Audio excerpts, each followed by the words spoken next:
ਪਿਆਰੇ ਬੱਚਿਓ, ਸਤਿ ਸ੍ਰੀ ਅਕਾਲ।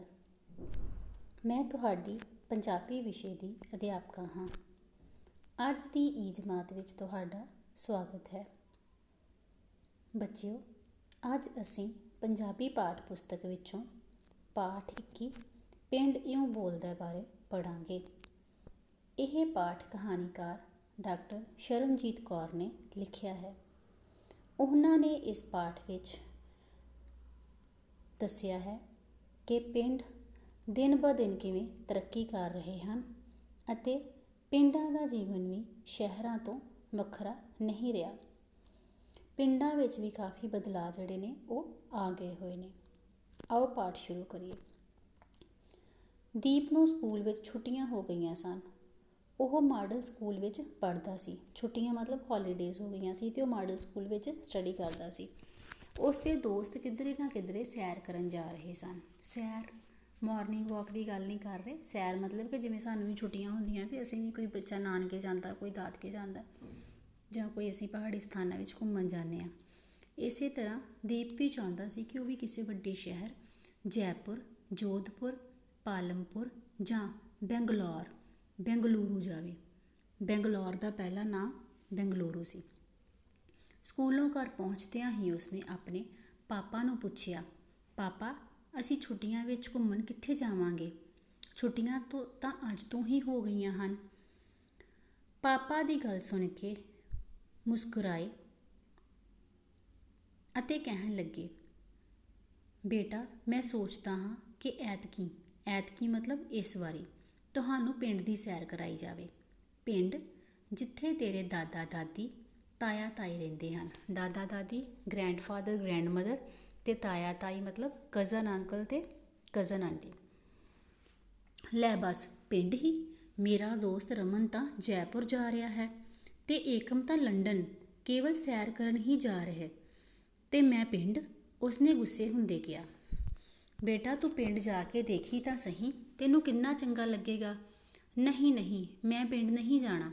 ਮਾਸੀ ਦੀ ਬੇਟੀ ਕੰਚੂ ਦੱਸਦੀ ਸੀ ਕਿ ਪਿੰਡ ਵਿੱਚ ਤਾਂ ਗੋਹੇ ਦੀ ਬਦਬੂ ਮਤਲਬ ਸਮੈਲ ਆਉਂਦੀ ਹੈ। ਹੁਣ ਉਹ ਗੱਲ ਨਹੀਂ ਏ ਬੇਟੇ, ਅਸੀਂ ਤਾਂ ਕਾਫੀ ਸਾਲਾਂ ਮਗਰੋਂ ਜਾ ਰਹੇ ਹਾਂ। ਹੁਣ ਪਿੰਡ ਵਿੱਚ ਗੋਹੇ ਦੀ ਬਦਬੂ ਨਹੀਂ ਆਉਂਦੀ। ਹੁਣ ਤਾਂ ਉੱਥੇ ਗੋਹੇ ਦੀ ਗੈਸ ਬਣਨ ਲੱਗ ਪਈ ਏ। ਸਾਰਾ ਗੋਹਾ ਇੱਕ ਥਾਂ ਗੋਬਰ ਗੈਸ ਪਲਾਂਟ ਕੋਲ ਇਕੱਠਾ ਕਰ ਦਿੱਤਾ ਜਾਂਦਾ ਏ। ਦੀਪ ਦੀ ਭੈਣ ਰਾਣੋ ਪਾਪਾ ਦੀ ਗੱਲ ਸੁਣ ਕੇ ਬੋਲੀ, ਹਾਂ ਪਾਪਾ ਜੀ, ਅੱਜ ਕੱਲ੍ਹ ਪਿੰਡਾਂ ਨੇ ਤਾਂ ਬਹੁਤ ਤਰੱਕੀ ਕਰ ਲਈ ਏ। ਤਰੱਕੀ ਮਤਲਬ ਵਿਕਾਸ ਕਰ ਲਿਆ ਹੈ। ਸਾਡੇ ਇੱਥੇ ਤਾਂ ਹਰ ਵੇਲੇ ਚੀਕ ਚਿਹਾੜਾ ਮਤਲਬ ਰੌਲਾ ਰੱਪਾ, ਮਿੱਟੀ ਘੱਟਾ ਮਤਲਬ ਪ੍ਰਦੂਸ਼ਣ ਵੀ ਕਹਿ ਸਕਦੇ ਹਾਂ, ਧੂੜ ਮਿੱਟੀ ਵੀ ਕਹਿ ਸਕਦੇ ਹਾਂ, ਉੱਡਦਾ ਰਹਿੰਦਾ ਏ। ਪਿੰਡ ਵਿੱਚ ਤਾਂ ਹੁਣ ਪੱਕੀਆਂ ਸੜਕਾਂ ਬਣ ਗਈਆਂ ਨੇ ਅਤੇ ਉੱਥੇ ਹੁਣ ਧੂੜ ਮਿੱਟੀ ਵੀ ਨਹੀਂ ਹੁੰਦੀ। ਅਸੀਂ ਅਕਸਰ ਦੇਖਦੇ ਹਾਂ ਕਿ ਪਿੰਡਾਂ ਦੀਆਂ ਜਿਹੜੀਆਂ ਸੜਕਾਂ ਉਹ ਵੀ ਪੱਕੀਆਂ ਹੋ ਗਈਆਂ ਨੇ ਅਤੇ ਕਾਫੀ ਸਾਰੇ ਜਿਹੜੇ ਪਿੰਡ ਨੇ ਉਹ ਵੀ ਸ਼ਹਿਰਾਂ ਦੇ ਨਾਲ ਰਲ ਰਹੇ ਨੇ। ਇਸ ਕਰਕੇ ਹੁਣ ਪਿੰਡਾਂ ਵਿੱਚ ਪਹਿਲਾਂ ਵਰਗਾ ਮਾਹੌਲ ਜਿਹੜਾ ਨਹੀਂ ਰਹਿ ਗਿਆ। ਭੈਣ ਦੀ ਗੱਲ ਸੁਣ ਕੇ ਦੀਪ ਪਿੰਡ ਜਾਣ ਲਈ ਮੰਨ ਗਿਆ।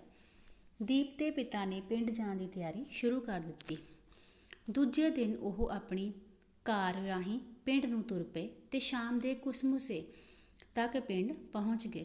ਕੁਸਮੁਸੇ ਮਤਲਬ ਨਾ ਬਹੁਤਾ ਹਨੇਰਾ ਅਤੇ ਨਾ ਬਹੁਤਾ ਚਾਨਣ। ਜਦੋਂ ਸ਼ਾਮ ਹੋ ਜਾਂਦੀ ਹੈ ਅਤੇ ਫਿਰ ਨਾ ਬਹੁਤ ਜ਼ਿਆਦਾ ਹਨੇਰਾ ਹੁੰਦਾ ਅਤੇ ਨਾ ਬਹੁਤ ਜ਼ਿਆਦਾ ਚਾਨਣ ਹੁੰਦਾ, ਉਸ ਟਾਈਮ 'ਤੇ ਉਹ ਪਿੰਡ ਨੂੰ ਪਹੁੰਚ ਗਏ। ਉਹਨਾਂ ਨੂੰ ਦੇਖ ਕੇ ਦੀਪ ਦੇ ਦਾਦਾ ਦਾਦੀ, ਤਾਇਆ ਤਾਈ ਅਤੇ ਉਹਨਾਂ ਦੇ ਬੱਚੇ ਰੇਨੂ ਅਤੇ ਰਾਜ ਬਹੁਤ ਖੁਸ਼ ਹੋਏ। ਦੇਖਦਿਆਂ ਪਿੰਡ ਦਾ ਵਿਹੜਾ ਲੋਕਾਂ ਨਾਲ ਭਰ ਗਿਆ। ਜਿਵੇਂ ਅਸੀਂ ਲੋਕ ਪੋਚ ਕਹਿ ਦਿੰਦੇ ਹਾਂ ਜਾਂ ਲੌਬੀ ਕਹਿ ਦਿੰਦੇ ਹਾਂ, ਪਿੰਡਾਂ ਵਿੱਚ ਵਿਹੜਾ ਕਿਹਾ ਜਾਂਦਾ। ਜਦੋਂ ਮੇਨ ਗੇਟ ਨੂੰ ਅਸੀਂ ਕ੍ਰੋਸ ਕਰਕੇ ਅੰਦਰ ਆਉਂਦੇ ਹਾਂ, ਉਹ ਜਿਹੜੀ ਖਾਲੀ ਜਗ੍ਹਾ ਹੁੰਦੀ ਉਹਨੂੰ ਵਿਹੜਾ ਬੋਲਿਆ ਜਾਂਦਾ। ਸਾਰੇ ਉਹਨਾਂ ਦਾ ਹਾਲ ਚਾਲ ਪੁੱਛ ਰਹੇ ਸਨ। ਬੱਚਿਆਂ ਦੇ ਸਿਰਾਂ 'ਤੇ ਹੱਥ ਰੱਖ ਕੇ ਪਿਆਰ ਦੇ ਰਹੇ ਸਨ। ਦੀਪ ਆਪਣੀ ਭੈਣ ਨੂੰ ਕਹਿਣ ਲੱਗਾ, ਭੈਣ ਸ਼ਹਿਰ ਵਿੱਚ ਤਾਂ ਐਂ ਕਦੀ ਨਹੀਂ ਹੁੰਦਾ। ਭੈਣ ਨੇ ਸਮਝਾਇਆ, ਦੀਪ ਇਹੀ ਤਾਂ ਫਰਕ ਹੈ ਪਿੰਡਾਂ ਅਤੇ ਸ਼ਹਿਰਾਂ ਦਾ। ਇੱਥੇ ਆਪਸ ਵਿੱਚ ਆਂਢ ਗੁਆਂਢ ਦਾ ਬਹੁਤ ਪਿਆਰ ਹੁੰਦਾ। ਜਿਵੇਂ ਅਸੀਂ ਦੇਖਦੇ ਹਾਂ ਸ਼ਹਿਰਾਂ ਵਿੱਚ ਸਾਨੂੰ ਸਾਡੇ ਨਾਲ ਵਾਲੇ ਘਰ ਵਿੱਚ ਵੀ ਕੋਈ ਆਇਆ ਹੋਵੇ ਅਤੇ ਪਤਾ ਨਹੀਂ ਹੁੰਦਾ ਕਿ ਕਿਸੇ ਦੇ ਘਰ ਵਿੱਚ ਕੋਈ ਆਇਆ ਜਾਂ ਕਿਸੇ ਦੇ ਘਰੋਂ ਕੋਈ ਕਿਤੇ ਗਿਆ ਹੈ। ਪਰ ਪਿੰਡਾਂ ਦੇ ਲੋਕਾਂ ਦਾ ਆਪਸ ਵਿੱਚ ਇੰਨਾ ਪਿਆਰ ਮੁਹੱਬਤ ਹੁੰਦਾ ਹੈ ਕਿ ਉਹਨਾਂ ਨੂੰ ਇਹ ਵੀ ਪਤਾ ਹੁੰਦਾ ਕਿ ਇਹਨਾਂ ਦੇ ਘਰ ਕਿਸੇ ਨੇ ਅੱਜ ਆਉਣਾ ਹੈ, ਜੇ ਇਹਨਾਂ ਦੇ ਘਰ ਕੋਈ ਆਇਆ ਹੋਇਆ ਹੈ। ਅਤੇ ਸਾਰੇ ਜਿਹੜੇ ਲੋਕ ਹੁੰਦੇ ਆ ਆਪਸ ਵਿੱਚ ਇੱਕ ਦੂਜੇ ਦੇ ਰਿਸ਼ਤੇਦਾਰਾਂ ਨੂੰ ਵੀ ਮਿਲਦੇ ਆ। ਇੰਨੇ ਨੂੰ ਰੇਨੂ ਤੇ ਰਾਜ ਭੱਜੇ ਭੱਜੇ ਉਹਨਾਂ ਕੋਲ ਆਏ ਅਤੇ ਕੰਨ ਵਿੱਚ ਕਹਿਣ ਲੱਗੇ, ਆਪਾਂ ਮਤਲਬ ਅਸੀਂ ਸਾਰੇ ਸਵੇਰੇ ਸਵੇਰੇ ਨਹਿਰ 'ਤੇ ਜਾਵਾਂਗੇ। ਨਹਿਰ ਕੀ ਹੁੰਦੀ ਹੈ? ਜਿੱਥੇ ਬੱਚੇ ਨਹਾਉਂਦੇ ਆ, ਜਾਂ ਅਸੀਂ ਦੇਖਦੇ ਹਾਂ ਜਿਸ ਤਰ੍ਹਾਂ ਵੱਡੇ ਵੱਡੇ ਦਰਿਆ ਹੁੰਦੇ ਆ, ਉਹ ਜਿੱਥੇ ਬਹੁਤ ਜ਼ਿਆਦਾ ਪਾਣੀ ਹੁੰਦਾ, ਪਰ ਨਹਿਰ ਦੇ ਵਿੱਚ ਜਿਹੜਾ ਪਾਣੀ ਹੁੰਦਾ ਥੋੜ੍ਹਾ ਹੁੰਦਾ ਹੈ ਅਤੇ ਖੇਤਾਂ ਦੇ ਨਾਲ ਨਾਲ ਜਿਹੜੀਆਂ ਨਹਿਰਾਂ ਆ ਉਹ ਬਣੀਆਂ ਹੁੰਦੀਆਂ ਆ। ਉੱਥੇ ਖੂਬ ਮੌਜ ਮਸਤੀ ਕਰਾਂਗੇ। ਉੱਥੇ ਨੇੜੇ ਹੀ ਬੋਹੜ ਉੱਤੇ ਪੀਂਘ ਵੀ ਪਾਈ ਹੋਈ ਹੈ, ਝੂਟੇ ਲਵਾਂਗੇ। ਗੱਲਾਂ ਕਰਦੇ ਕਰਦੇ ਉਹ ਰਾਤ ਨੂੰ ਸੌਂ ਗਏ।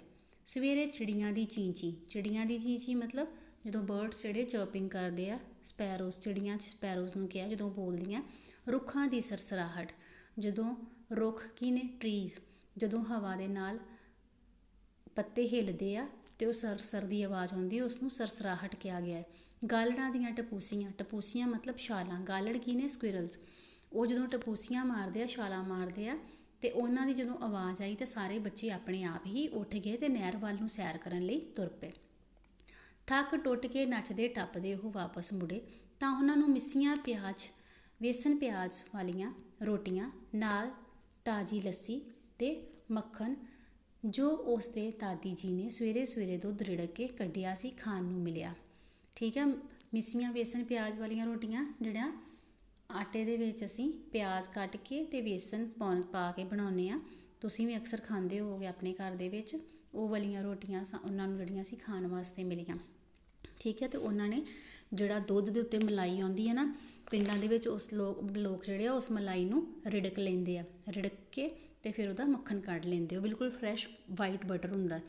ਦੀਪ ਨੂੰ ਮਿੱਸੀ ਰੋਟੀ ਬਹੁਤ ਹੀ ਸਵਾਦ ਲੱਗੀ। ਉਸ ਨੇ ਆਪਣੇ ਦਾਦੀ ਜੀ ਨੂੰ ਕਿਹਾ, ਸ਼ਹਿਰ ਵਿੱਚ ਤਾਂ ਬਾਜ਼ਾਰੀ ਮੱਖਣ ਖਾ ਖਾ ਕੇ ਉਹ ਅੱਕ ਗਿਆ ਹੈ। ਅੱਕ ਮਤਲਬ ਬੋਰ ਹੋ ਗਿਆ ਹੈ।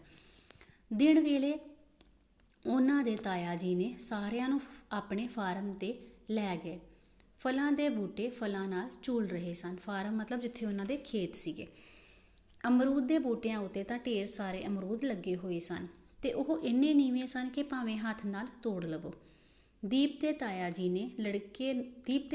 ਦੇ ਲੜਕੇ ਨੇ ਦੱਸਿਆ ਕਿ ਇਹਨਾਂ ਅਮਰੂਦਾਂ ਵਿੱਚ ਕੀੜਾ ਨਹੀਂ ਹੁੰਦਾ, ਕਿਉਂਕਿ ਇੱਥੇ ਜਿੰਨੇ ਵੀ ਬੂਟੇ ਲਾਏ ਗਏ ਹਨ ਖੇਤੀਬਾੜੀ ਯੂਨੀਵਰਸਿਟੀ ਲੁਧਿਆਣਾ ਦੀਆਂ ਹਿਦਾਇਤਾਂ ਅਨੁਸਾਰ ਹੀ ਲਾਏ ਗਏ ਹਨ। ਉਹਨੇ ਦੱਸਿਆ ਦੀਪ ਨੂੰ ਕਿ ਇੱਥੇ ਜਿਹੜੇ ਅਮਰੂਦ ਲੱਗੇ ਹੋਏ ਨੇ, ਅਮਰੂਦ ਕੀ ਹੁੰਦੇ ਨੇ? ਗੁਆਵਾ। ਜਿਹੜੇ ਗੁਆਵਾ ਦੇ ਜਿਹੜੇ ਇੱਥੇ ਪੇੜ ਜਿੰਨੇ ਵੀ ਲੱਗੇ ਹੋਏ ਨੇ, ਇਹਨਾਂ 'ਤੇ ਜਿੰਨੇ ਵੀ ਗੁਆਵਾ ਲੱਗੇ ਉਹਨਾਂ ਦੇ ਵਿੱਚ ਕੋਈ ਵੀ ਕੀੜਾ ਜਿਹੜਾ ਹੈ ਉਹ ਨਹੀਂ ਹੁੰਦਾ, ਕਿਉਂਕਿ ਜਿਹੜੇ ਸਾਰੇ ਜਿੰਨੇ ਵੀ ਇੱਥੇ ਬੂਟੇ ਲੱਗੇ ਹੋਏ ਆ ਸਾਰੇ ਹੀ ਖੇਤੀਬਾੜੀ ਯੂਨੀਵਰਸਿਟੀ ਲੁਧਿਆਣਾ ਦੀਆਂ ਇੰਸਟਰਕਸ਼ਨਸ ਦੇ ਨਾਲ ਹੀ ਲਗਾਏ ਗਏ ਆ। ਜਿਵੇਂ ਜਿਵੇਂ ਉਹਨਾਂ ਨੇ ਦੱਸਿਆ ਉਹਨਾਂ ਨੇ ਉਵੇਂ ਹੀ ਖੇਤੀ ਕੀਤੀ ਹੋਈ ਆ। ਯੂਨੀਵਰਸਿਟੀ ਦੇ ਸੁਝਾਵਾਂ ਮਤਲਬ ਸਲਾਹਾਂ ਅਨੁਸਾਰ ਹੁਣ ਜੈਵਿਕ ਖੇਤੀ ਦਾ ਰੁਝਾਨ ਵੱਧ ਗਿਆ ਹੈ। ਜੈਵਿਕ ਖੇਤੀ ਮਤਲਬ ਔਰਗੈਨਿਕ ਜਿਹੜੀ ਖੇਤੀਬਾੜੀ ਆ ਉਹ ਕੀਤੀ ਜਾਂਦੀ ਹੈ। ਰੁਝਾਨ ਮਤਲਬ ਕਿ ਦਿਨੋਂ ਦਿਨ ਮਤਲਬ ਜਿਵੇਂ ਲੋਕਾਂ ਦਾ ਧਿਆਨ ਵੱਧ ਗਿਆ ਕਿ ਜਿਹੜੀ ਔਰਗੈਨਿਕ ਖੇਤੀ ਆ ਉਹ ਜ਼ਿਆਦਾ ਬੈਸਟ ਆ। ਤਾਇਆ ਜੀ ਪਾਪਾ ਨੂੰ ਦੱਸ ਰਹੇ ਸਨ ਕਿ ਐਤਕੀ ਮਤਲਬ ਇਸ ਵਾਰੀ ਕਣਕ ਦਾ ਝਾੜ ਵੀ ਬਹੁਤ ਹੋਇਆ, ਕਿ ਕਣਕ ਦੀ ਝਾੜ ਮਤਲਬ ਜਦੋਂ ਕਣਕ ਦੀ ਫਸਲ ਨਿਕਲਦੀ ਹੈ ਅਤੇ ਉਹਨਾਂ ਨੇ ਦੱਸਿਆ ਕਿ ਪਹਿਲਾਂ ਨਾਲੋਂ ਜਿਹੜੀ ਕਣਕ ਦੀ ਫਸਲ ਵੀ ਇਸ ਵਾਰੀ ਜ਼ਿਆਦਾ ਇਕੱਠੀ ਹੋਈ ਆ। ਖੇਤੀਬਾੜੀ ਮਾਹਰ ਇੱਥੇ ਆਏ ਸਨ, ਉਹਨਾਂ ਅਨੁਸਾਰ ਹੀ ਬਿਜਾਈ ਵਗੈਰਾ ਕੀਤੀ ਸੀ। ਮਾਹਰ ਮਤਲਬ ਜਿਹੜੇ ਹਰ ਕੰਮ 'ਚ ਕੋਈ ਆਪਣੇ ਜਿਵੇਂ ਟੈਕਨੋਲੋਜੀ ਦੇ ਨਾਲ ਰਿਲੇਟਡ ਕੋਈ ਇਨਸਾਨ ਹੋਏਗਾ ਜਿਹਨੂੰ ਉਸ ਚੀਜ਼ ਬਾਰੇ ਬਹੁਤ ਨੌਲੇਜ ਹੋਏਗੀ। ਠੀਕ ਹੈ, ਇਸੇ ਤਰ੍ਹਾਂ ਜਿਸ ਤਰ੍ਹਾਂ ਖੇਤੀਬਾੜੀ ਜਿਹੜੇ ਲੋਕਾਂ ਨੇ MSc ਦੀ ਸਟੱਡੀ ਕੀਤੀ ਹੁੰਦੀ ਹੈ, ਐਗਰੀਕਲਚਰ ਦੀ ਸਟੱਡੀ ਕੀਤੀ ਹੁੰਦੀ ਹੈ, ਕਹਿੰਦਾ ਕਿ ਉਹ ਲੋਕ ਜਿਹੜੇ ਸੀ ਇੱਥੇ ਆਏ ਅਤੇ ਉਹਨਾਂ ਨੇ ਆਪਣੇ ਤਰੀਕੇ ਦੇ ਨਾਲ ਹੀ ਇੱਥੇ ਸਾਰੀ ਜਿਹੜੀ ਬਿਜਾਈ ਉਹ ਕੀਤੀ ਹੋਈ ਆ। ਸ਼ਾਮ ਨੂੰ ਤਾਈ ਜੀ ਨੇ ਖੇਤਾਂ ਤੋਂ ਤਾਜ਼ਾ ਸਾਗ ਤੋੜ ਕੇ ਲਿਆਂਦਾ ਅਤੇ ਬਣਾਇਆ। ਰਾਤੀ ਸਾਗ ਨਾਲ ਮੱਕੀ ਦੀਆਂ ਰੋਟੀਆਂ ਪਕਾਈਆਂ। ਸਾਰਿਆਂ ਨੇ ਬੜੇ ਸਵਾਦ ਨਾਲ ਸਾਗ ਅਤੇ ਮੱਕੀ ਦੀ ਰੋਟੀ ਖਾਧੀ। ਅਗਲੇ ਦਿਨ ਉਹਨਾਂ ਨੇ ਦਰਿਆ ਵਿੱਚ ਲੱਗੀ ਪਣ ਚੱਕੀ ਦੇਖੀ। ਜਿਹੜੀ ਪਣ ਚੱਕੀ ਮਤਲਬ ਇਹ ਆ ਕਿ ਉੱਥੇ ਜਿਹੜੇ ਉਹ ਦਰਿਆ ਦੇ ਦੇਖਣ ਗਏ ਸੀ, ਉੱਥੇ ਜਿਹੜੀਆਂ ਮਸ਼ੀਨਸ ਵਗੈਰਾ ਲੱਗੀਆਂ ਹੁੰਦੀਆਂ ਉਹਨਾਂ ਨੂੰ ਪਣ ਚੱਕੀ ਕਿਹਾ ਜਾਂਦਾ। ਤੇਲ ਕੱਢਣ ਵਾਲੀ ਚੱਕੀ ਦੇਖੀ। ਤੇਲ ਕੱਢਣ ਵਾਲੀ ਜਿਹੜਾ ਮਤਲਬ ਜਿਹੜੀਆਂ ਮਸ਼ੀਨਾਂ ਰਾਹੀਂ ਤੇਲ ਨਿਕਲਦਾ ਉਹ ਵਾਲੀ ਚੱਕੀ ਦੇਖੀ, ਜੋ ਸ਼ਾਮ ਵੇਲੇ ਖਾਸ ਕਿਸਮ ਦਾ ਸੰਗੀਤ ਪੈਦਾ ਕਰਦੀਆਂ ਹਨ। ਜਦੋਂ ਮਸ਼ੀਨਾਂ ਜਾਂ ਚੱਕੀਆਂ ਚੱਲਦੀਆਂ ਤੇ ਉਹਨਾਂ ਵਿੱਚੋਂ ਇੱਕ ਸੰਗੀਤ ਦੀ ਜਿਹੜੀ ਆਵਾਜ਼ ਆਉਂਦੀ ਹੈ, ਸੰਗੀਤ ਮਤਲਬ ਮਿਊਜ਼ਿਕ ਜਿਹੜਾ ਹੈ ਉਹ ਸੁਣਾਈ ਦਿੰਦਾ। ਉੱਥੇ ਨੇੜੇ ਹੀ ਇੱਕ ਪੋਲਟਰੀ ਫਾਰਮ ਸੀ, ਪੋਲਟਰੀ ਫਾਰਮ ਜਿੱਥੇ ਕੁੱਕੜੀਆਂ ਰੱਖੀਆਂ ਜਾਂਦੀਆਂ, ਠੀਕ ਹੈ, ਕੁੱਕੜੀਆਂ ਮਤਲਬ ਹੈਂਸ। ਤਾਇਆ ਜੀ ਸਭ ਬੱਚਿਆਂ ਨੂੰ ਉੱਥੇ ਲੈ ਗਏ। ਕੁੱਕੜੀਆਂ ਕਿੱਥੇ ਆਂਡੇ ਦਿੰਦੀਆਂ ਹਨ, ਉਹਨਾਂ ਦੀ ਖੁਰਾਕ ਦਾ ਇੰਤਜ਼ਾਮ, ਪਾਣੀ ਦਾ ਇੰਤਜ਼ਾਮ, ਸਾਫ਼ ਸਫਾਈ ਆਦਿ ਉਹਨਾਂ ਨੇ ਸਭ ਕੁਝ ਦੇਖਿਆ। ਸਭ ਨੇ ਰਲ ਕੇ ਖੂਬ ਮੌਜ ਮਸਤੀ ਕੀਤੀ। ਮੌਜ ਮਸਤੀ ਕੀਤੀ ਮਤਲਬ ਇੰਜੋਏ ਕੀਤਾ। ਇਉਂ ਹਰ ਰੋਜ਼ ਕੁਝ ਨਾ ਕੁਝ ਨਵਾਂ ਦੇਖਦਿਆਂ ਹਫ਼ਤਾ ਲੰਘ ਗਿਆ। ਹਫ਼ਤਾ ਲੰਘ ਗਿਆ ਮਤਲਬ ਇੱਕ ਵੀਕ ਜਿਹੜਾ ਸੀ ਗੁਜ਼ਰ ਗਿਆ। ਹੁਣ ਤਾਂ ਦੀਪ ਕਹਿ ਰਿਹਾ ਸੀ, ਪਾਪਾ ਅਜੇ ਤਾਂ ਹੋਰ ਵੀ ਕਈ ਕੁਝ ਦੇਖਣ ਵਾਲਾ ਰਹਿ ਗਿਆ ਏ, ਅਤੇ ਨਾਲੇ ਹੁਣ ਤਾਂ ਸ਼ਹਿਰ ਜਾਣ ਨੂੰ ਵੀ ਦਿਲ ਨਹੀਂ ਕਰਦਾ। ਹੁਣ ਪਹਿਲਾਂ ਦੀਪ ਜਿੱਦ ਕਰਦਾ ਸੀ ਕਿ ਮੈਂ ਪਿੰਡ ਵਿੱਚ ਨਹੀਂ ਜਾਣਾ, ਪਰ ਹੁਣ ਇੱਥੇ ਪਿੰਡ ਆ ਕੇ ਉਹਨੂੰ ਬਹੁਤ ਹੀ ਚੰਗਾ ਲੱਗਾ, ਕਿਉਂਕਿ ਉਹਨੂੰ ਆਪਣੇ ਕਲਚਰ ਦੇ ਨਾਲ ਰਿਲੇਟਡ ਜਿਹੜੀਆਂ ਚੀਜ਼ਾਂ ਸੀ ਉਹ ਵੀ ਦੇਖਣ ਵਾਸਤੇ ਮਿਲੀਆਂ, ਅਤੇ ਨਾਲੇ ਉਹ ਆਪਣੇ ਬਾਕੀ ਫੈਮਿਲੀ ਮੈਂਬਰਸ ਦੇ ਜਿਹੜੇ ਸੀ ਉਹਨਾਂ ਨੂੰ ਮਿਲ ਕੇ ਵੀ ਬਹੁਤ ਖੁਸ਼ ਹੋਇਆ, ਅਤੇ ਪਿੰਡ ਦਾ ਮਾਹੌਲ ਦੇਖ ਕੇ ਵੀ ਬਹੁਤ ਖੁਸ਼ ਹੋਇਆ। ਅਗਲੇ ਦਿਨ ਜਦੋਂ ਉਹ ਵਾਪਸ ਜਾਣ ਲੱਗੇ ਤਾਂ ਦਾਦੀ ਜੀ ਨੇ ਗੰਨੇ, ਸਾਗ, ਮੱਕੀ ਦਾ ਆਟਾ, ਦਾਲਾਂ ਅਤੇ ਕਣਕ ਆਦਿ ਗੱਡੀ ਵਿੱਚ ਪਹਿਲਾਂ ਹੀ ਰਖਵਾ ਦਿੱਤੀਆਂ ਸਨ। ਹੁਣ ਦੀਪ ਆਖ ਰਿਹਾ ਸੀ ਕਿ ਉਹ ਹਰ ਵਾਰ ਛੁੱਟੀਆਂ ਵਿੱਚ ਪਿੰਡ ਆਇਆ ਕਰੇਗਾ। ਇਸੇ ਤਰ੍ਹਾਂ ਪਾਠ ਵਿੱਚ ਉਹਨਾਂ ਨੇ ਦੱਸਿਆ ਹੈ ਕਿ ਸਾਨੂੰ ਆਪਣੇ ਪੇਂਡੂ ਸੱਭਿਆਚਾਰ ਨੂੰ ਕਦੇ ਵੀ ਭੁੱਲਣਾ ਨਹੀਂ ਚਾਹੀਦਾ। ਸਾਨੂੰ ਬੇਸ਼ੱਕ ਅਸੀਂ ਸ਼ਹਿਰਾਂ ਵਿੱਚ ਆ ਗਏ ਹਾਂ, ਅਸੀਂ ਐਡਵਾਂਸ ਹੋ ਚੁੱਕੇ ਹਾਂ, ਪਰ ਫਿਰ ਵੀ ਬਹੁਤ ਸਾਰੀਆਂ ਚੀਜ਼ਾਂ ਜਿਹੜੀਆਂ ਸਾਨੂੰ ਪਿੰਡਾਂ ਵਿੱਚ ਵੇਖਣ ਵਾਸਤੇ ਮਿਲ ਸਕਦੀਆਂ, ਉਹ ਸਾਨੂੰ ਸ਼ਹਿਰਾਂ ਵਿੱਚ ਵੇਖਣ ਵਾਸਤੇ ਕਦੇ ਵੀ ਨਹੀਂ ਮਿਲ ਸਕਦੀਆਂ। ਇਸ ਲਈ ਸਾਨੂੰ ਚਾਹੀਦਾ ਹੈ ਕਿ ਜੇ ਕਿਸੇ ਦਾ ਰਿਸ਼ਤੇਦਾਰ ਪਿੰਡ ਵਿੱਚ ਰਹਿੰਦਾ ਹੈ ਤੇ ਉਹ ਪਿੰਡ ਦਾ ਚੱਕਰ ਜ਼ਰੂਰ ਲਗਾਉਣ ਜਾਇਆ ਕਰੋ, ਚਾਹੇ ਛੁੱਟੀਆਂ ਹੋਣ, ਚਾਹੇ ਸੰਡੇ ਹੋਣ। ਸਾਲ ਵਿੱਚ 1-2 ਵਾਰੀ ਆਪਣੇ ਜਿਹੜੀਆਂ ਪਿੰਡ ਆ ਜਾਂ ਆਪਣੇ ਸੱਭਿਆਚਾਰ ਦੀਆਂ ਜਿਹੜੀਆਂ ਯਾਦਾਂ ਉਹਨਾਂ ਨੂੰ ਜ਼ਰੂਰ ਤਾਜ਼ਾ ਕਰਨਾ ਚਾਹੀਦਾ ਹੈ। ਆਸ ਹੈ ਕਿ ਤੁਹਾਨੂੰ ਇਹ ਪਾਠ ਪਸੰਦ ਆਇਆ ਹੋਵੇਗਾ। ਧੰਨਵਾਦ।